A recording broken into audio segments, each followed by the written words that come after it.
I worked for everybody in Sconset at one point or another, and most of them were characters, starting with John Salvas, who ran the gas station. We drove a cab for him and did oil and grease.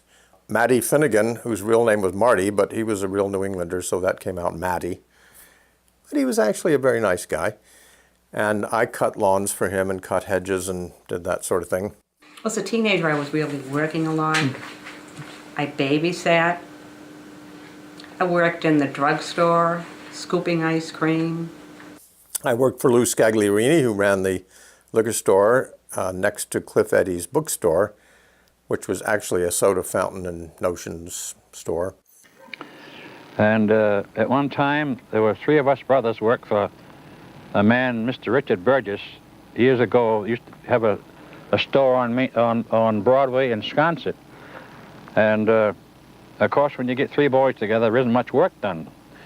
So he had a very high voice. He said, "One boy's a boy, two boys a half, three boys, no boy at all."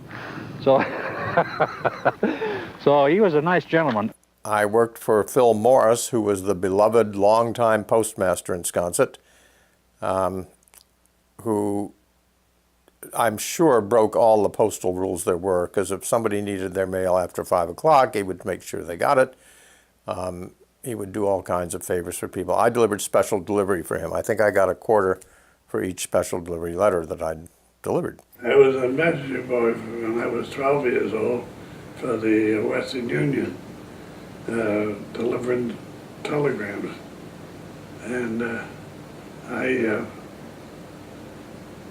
had an office out there in Sconset on King Street.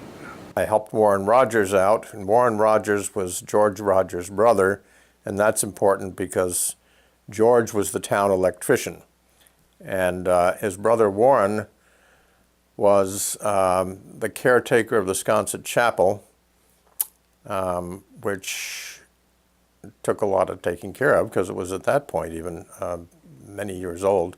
And he was very dedicated and good about that, so I helped Warren do that. I didn't help George with the electrician work, thank God. We had a little table in front of Sheila and Sally's house, and we have a photo of the four of us, and we'd collect shells, and we put them all out on the table, and then shout, shells for sale to anybody who came by. I cite all these places where I worked because they are emblematic of the kinds of things that were going on in Sconset at the time.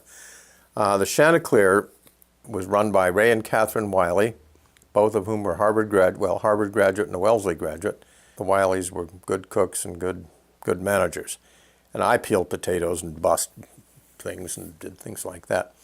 But it was fun because there was a good crowd that worked there. A lot of summer kids worked there. Well, the house on King Street is still there. It's quite a large house, and my grandmother took in roomers. I think she charged about $7 a week for the roomers, and she also did laundry. And myself and my sister and my cousin used to run the laundry in a little cart around the village to deliver to the people.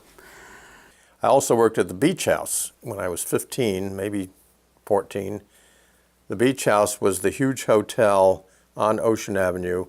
It was a mammoth summer hotel. It just dominated the whole area. And Mrs. Bulkley, who was equally dictatorial, ran it. And I waited tables, bussed baggage, and so on. I also worked for Lou DeBarris. Now, everybody of my age would remember Lou DeBarris because he was the manager of the casino. And he needed people to help clean up after events, to help run I used to help Albert Brock, who was an insurance broker in town, run the projector because they showed films in the casino 3 nights a week.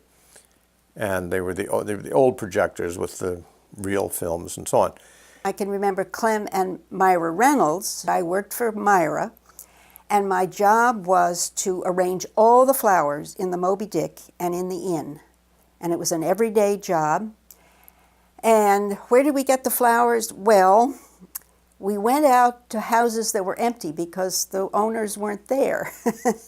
And I would nip out early in the morning and cut a lot of flowers and take them back for the arrangements.